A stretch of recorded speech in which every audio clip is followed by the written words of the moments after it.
মহারাজ, আপনি এত গভীরভাবে কি চিন্তা করছেন? কি আবার ভাববো? দেখতে পাচ্ছ না এখনো মন্ত্রী, সেনাপতি, গোপাল, রাজবৈদ্য আসেনি, তো চিন্তা তো হবেই। অত ভাবনা চিন্তা না করে রাজসভা শুরু করে দিন মহারাজ। না না না, সবাই আসুক, তারপরেই শুরু করব।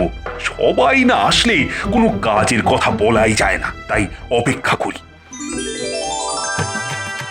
ওই এসেছে, পেট পোটা এসেছে। নিন মহারাজ, বরণ করে নিন। কি গোপাল, আজকে তোমার তো দেরি কেন? আর বলবেন না মহারাজ, আজকে গিন্নি মাছের টকটা যা বানিয়েছে কি বলো আমি। তাই আজকে একটু বেশি ভাত খেয়ে ফেললাম, আর খেতে খেতে দেরি হয়ে গেল মহারাজ। খাওয়ার জন্য দেরি হয়ে যায় যখন, তাহলে এত খাও কেন? আগে না খেলে এই নাদুস নুদুস চেহারাটা ধরে রাখবো কিভাবে বলুন? মন্ত্রী মশাইয়ের মতো পাটকাটি হলে তো হবে না। মন্ত্রী নেই বলে তুমি মন্ত্রীর ব্যাপারে যা ইচ্ছে তাই কিন্তু বলতে পারো না।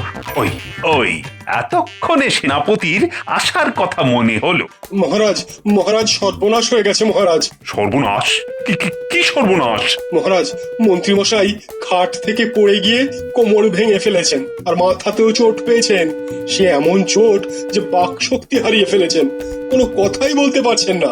হ্যাঁ, খাট থেকে পড়ে কোমর ভাঙা? কি মুশকিল, এ তো মহা সমস্যা হলো। এবার কি হবে? মন্ত্রী ছাড়া রাজসভাটা চলবে কি করে? আচ্ছা, মন্ত্রী মশাইয়ের না হয় কোমর ভেঙেছে, কিন্তু আমাদের বৈদ্য মশাইও তো দেখছি অনুপস্থিত। হ্যাঁ হ্যাঁ, ঠিকই তো। হ্যাঁ, ওদিকে রাজবৈদ্য মশাইও মন্ত্রী মশাইয়ের সেবা যত্নে দিবারাত্রি পড়ে আছেন মহারাজ। উফ, কি বিপদে পড়লাম রে বাবা।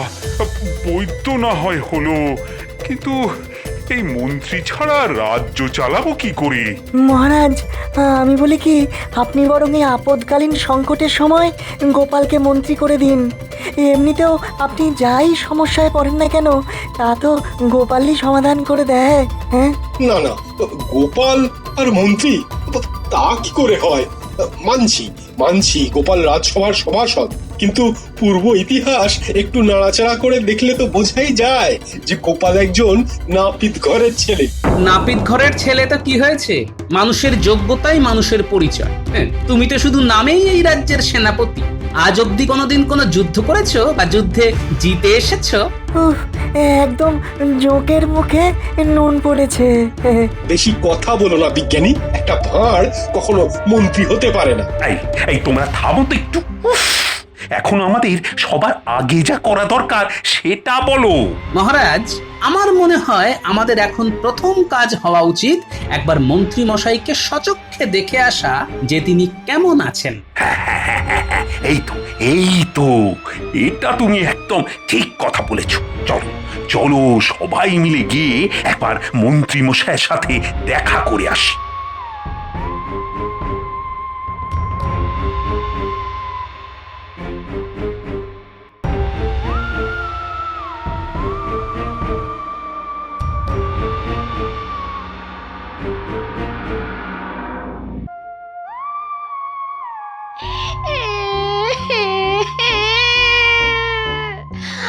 গো, তোমার কি হলো গো?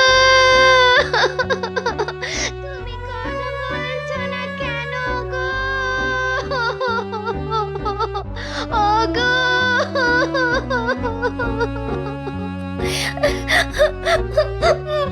আপনারা এসেছেন? দেখুন কি হয়েছে, দেখুন আপনাদের মন্ত্রী মশাই কথা বলছে না।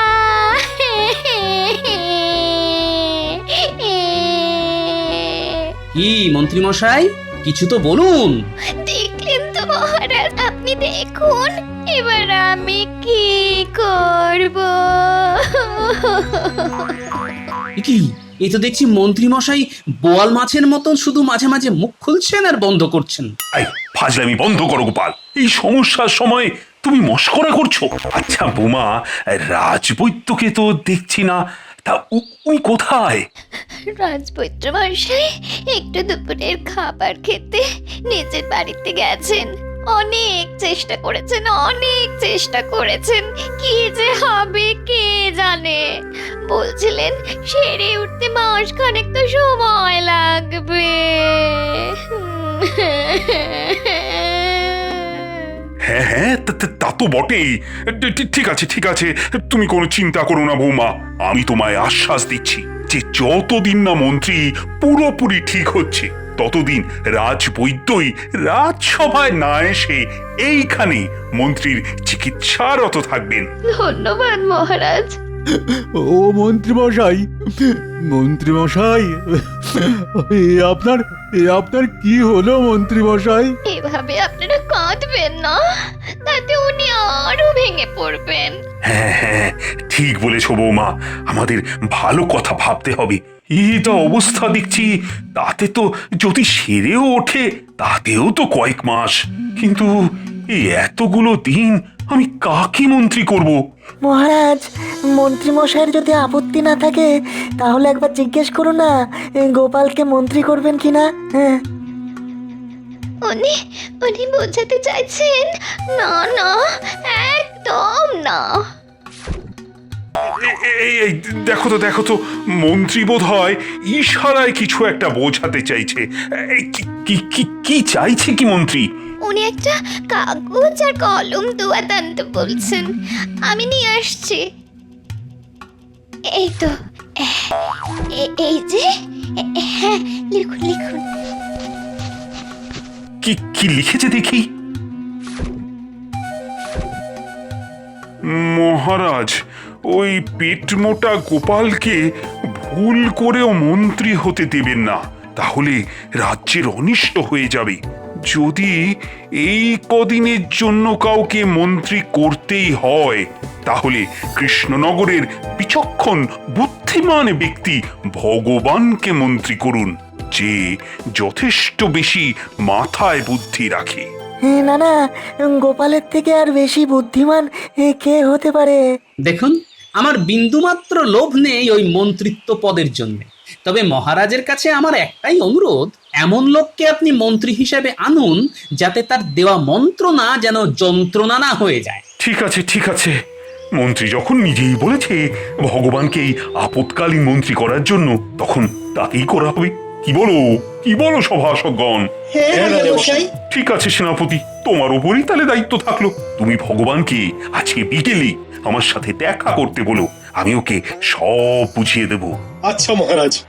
বৌমা, তুমি তাহলে মন্ত্রীর খেয়াল রাখো, আর সঙ্গে তো বৈদ্য রইলই।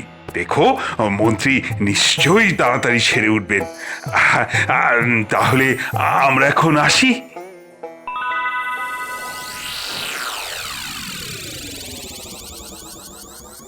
উল্টোপাল্টা লোকের হাতে রাজ্যের দায়িত্ব দেওয়া তো মহারাজ খুব তাড়াতাড়ি বুঝতে পারবেন।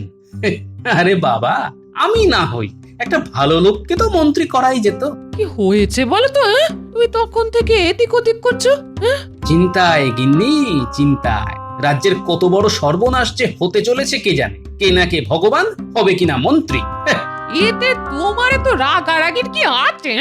রাগ হওয়াটাই তো খুব স্বাভাবিক গিন্নি, কারণ বিপদে পড়লে মহারাজ ঠিক সেই আমার ধুতির কাছা ধরেই টানবে।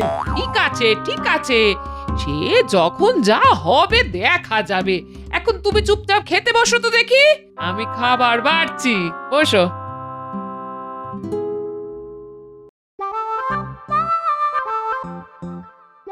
ও, আমি মনে হচ্ছে স্বপ্ন দেখছি।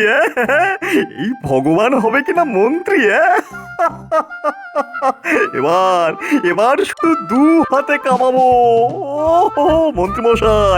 মন্ত্রীমশাই, আপনাকে শত কোটি প্রণাম। ও ভাবা যায় না।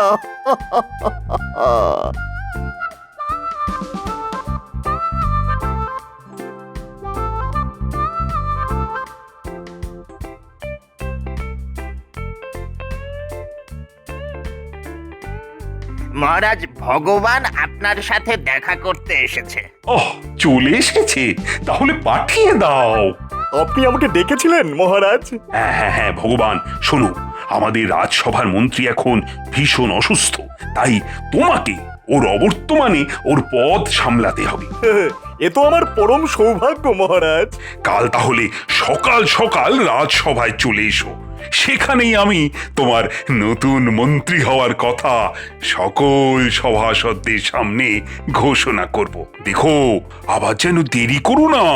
যথাজ্ঞা মহারাজ। তাহলে আমার প্রিয় সভাসদেরা, কি এবার তোমরা তোমাদের নতুন মন্ত্রীকে পেয়ে খুশি তো? খুশি মহারাজ, খুব খুশি। হ্যাঁ মহারাজ, বেশ খুশি। মহারাজ, আপনি আমাদের রাজ্যের প্রধান, আপনার সকল সিদ্ধান্তেই আমি খুশি। মহারাজ, আমার মনে হয় আপনার একটু ভেবে দেখা দরকার ছিল। আপৎকালীন মন্ত্রী হিসাবে গোপালই কিন্তু সামলে দিতে পারতো, কারণ আমরা দেখেছি গোপাল একাই 100। আর আমি 101। মহারাজ, আমি এই কাগজে একটা খসড়া তৈরি করে রেখেছি যে এই রাজ্যে গ্রামের মানুষের সমস্যা কি কি, কাদের বাড়িতে ইঁদারা দরকার, কোথায় সেচের জন্য পুকুর খুঁড়তে হবে, হ্যাঁ, কোন মাঝির নৌকা সারানোর টাকা নেই, এই সব। সাবাস সাবাস ভগবান, সাবাস। এই তো চাই, এই তো আমার মন্ত্রীর মতন কথা।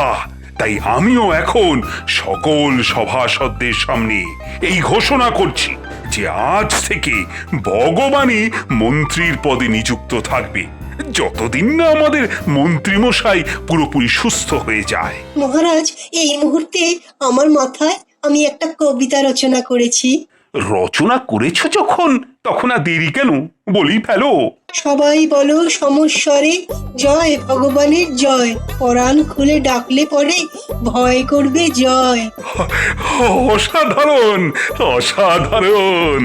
তাই আজকে আমাদের মাঝে ভগবানকে নতুন মন্ত্রী হিসাবে পাওয়ার আনন্দে সবার জন্য আমি একটু পেট পুজোর বন্দোবস্ত করেছি। সাধু সাধু। আজ তাহলে সভা এখানেই শেষ, তোমরা সবাই খেয়ে দিয়ে বাড়ি যাও, কালকে আবার সভা হবে। যথাজ্ঞা মহারাজ। তাহলে আজকে রাজসভা শুরু করা হোক।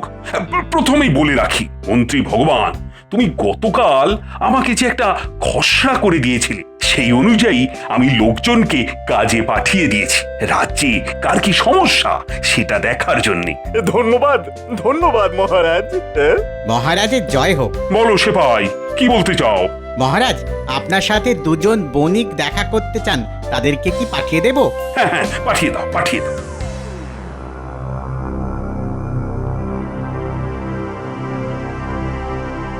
মহারাজ, আমার নাম মধু, আর এই যে দেখছেন এ হচ্ছে আমার প্রাক্তন বন্ধু, বর্তমান শত্রু যদু। আমি যদুর কাছে 1 কলসি স্বর্ণ মুদ্রা রেখে তীর্থ ভ্রমণে গিয়েছিলাম। ভ্রমণ শেষে কলসি ফেরত চাইতে আমাকে আমার কলসি ফেরত দেয়, কিন্তু তার মধ্যে স্বর্ণ মুদ্রা ছিল না মহারাজ। প্রতারণা, ঘোর প্রতারণা। গোপাল, আগে পুরো ঘটনাটা শুনতে দাও, তারপরে না হয় কথা বলো। মহারাজ, আমি মানছি আমার বন্ধুবর আমাকে তীর্থে যাওয়ার আগে একটা কলসি রাখতে দিয়েছিল, কিন্তু বিশ্বাস করুন তাতে কোনো স্বর্ণ মুদ্রা ছিল না মহারাজ। না মহারাজ, স্বর্ণ মুদ্রাই ছিল। শুনুন মহারাজ, সেদিনকে আমার বন্ধু আমার কাছে এসে 1 কলসি জলপাই রেখে গিয়েছিল আর বলেছিল যে যত্নে জলপাইগুলি রাখতে। আমি যত্নেই রেখেছি। তারপর সে তীর্থ ভ্রমণে চলে গেল। যাওয়ার আগে বলেছিল যে কয়েকদিনের মধ্যেই সে চলে আসবে, কিন্তু সে 1 বছর পর ফিরে আসে। ফিরে আসার সাথে সাথে তার জলপাই ভর্তি কলসি তাকে দিয়ে দিই। জিজ্ঞাসা করুন মহারাজ আমি দিয়েছি কিনা। এই মধু তোমাকে 1 কলসি জলপাই ফেরত দেয়নি? তাহলে তো তুমি স্বীকার করছো যে ও তোমার জলপাই ভর্তি কলসি ফেরত দিয়েছে, হ্যাঁ? তবে তুমি কেন বলছো যে 1 কলসি স্বর্ণ মুদ্রা ছিল? মহারাজ, অনেক দিন ধরে যদু আমার সাথে একত্রে ব্যবসা করার কথা বলছিল।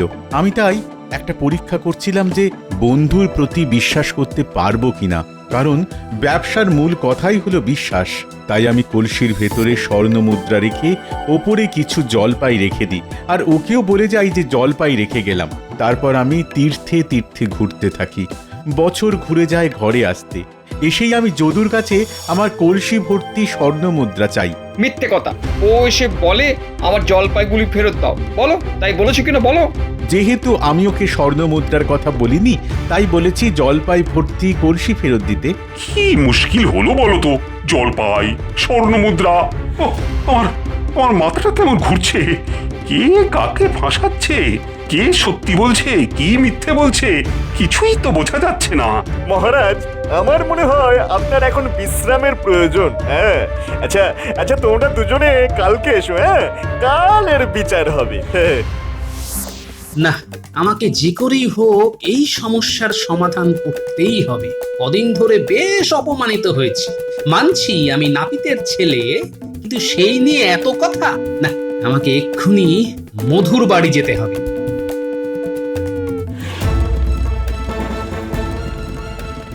এ কি গোপাল দাদা, তুমি আমার বাড়িতে? একটা দরকারে এলাম, আর আমি যে এসেছি এটা 5 কান করো না। না না, কি যে বলো। আচ্ছা, তুমি এবার আমাকে যদুর দেওয়া জলপাই ভর্তি কলসিটা একবার দেখাও তো। এই এই দেখো গোপাল দাদা। বাহ, সবুজ সতেজ জলপাই ভর্তি কলসি। ঠিক আছে ঠিক আছে মধু, সত্যের জয় হবে। শুধু জলপাই সহ কলসিটা কাল নিয়ে এসে লুকিয়ে রেখো। আমি দেখতে চাইলে তবেই দেখাবে। আচ্ছা গোপাল দাদা। এবার আমাকে একবার যদুর বাড়িতে যেতে হবে, তাহলেই পুরো ব্যাপারটা একেবারে মগজাগত হয়ে যাবে।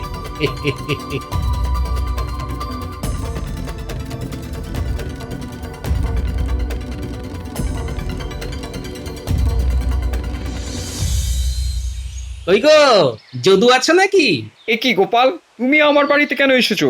না, একটু ওই একটা ব্যাপারে কথা বলার ছিল। নিশ্চয়ই ওই কলসি নিয়ে কথা বলতে এসেছে। গোপাল যা ধুরন্ধর, একটু আঁচ পেলেই সব বুঝতে পেরে যাবে। না না না না না, আমি কোনো ব্যাপারে তোমার সাথে কথা বলতে চাই না। যা বলার শুধু মহারাজ আর মন্ত্রীমশাইকে বলবো। ঠিক আছে, যা তোমার ইচ্ছে, তোমারই ভালোর জন্য এসেছিলাম। না না, যেচে উপকার করতে হবে না, তুমি আসতে পারো। বাহ বাহ বাহ, কেমন তেলে বেগুনে জ্বলে উঠল। গোপালকে দেখেছো, কিন্তু গোপালের ফাঁদ দেখনি। টেরটা পাবে কাল তখনই। আজ রায়দান ভগবান, তুমি বলো যে তুমি কি ভাবলে। দেখুন মহারাজ, কাল রাত্রে আমি চুল ছেঁড়া বিচার করলাম। তাতে কথা শুনে আমার মনে হচ্ছে মধু মিথ্যে কথা বলছে। হ্যাঁ, মধুর কলসিরে স্বর্ণমুদ্রা ছিলই না। এই পুরোটাই ধাপ্পাবাজি করে বেশ কিছু স্বর্ণমুদ্রা হাসিল করার চাল মাত্র। হ্যাঁ, সাধু সাধু। না মহারাজ, আমি সত্যি সত্যি মিথ্যে আমি শুনতে চাই না। তোমার কাছে কি কোনো লিখিত প্রমাণ আছে? তা নেই। বন্ধুর বিশ্বাসের পরীক্ষা নিতে গিয়ে আমার এমন শাস্তি হবে আমি কল্পনাও করতে পারছি না। শোনো, ভগবানের কথা আমার যথার্থ মনে হয়েছে। মহারাজ, আমাকে যদি একটা সুযোগ দেন, তাহলে আমি প্রমাণ করে দেব যে মিথ্যা বলছে যদু। হ্যাঁ, সে কি? খাতা কলম ছাড়া তুমি কিভাবে প্রমাণ করবে গোপাল? তাহলে শুধু দেখে যান। ভাই মধু, তুমি সেই জলপাই ভর্তি কলসিটা কি এনেছো? হ্যাঁ গোপাল দাদা, এনেছি।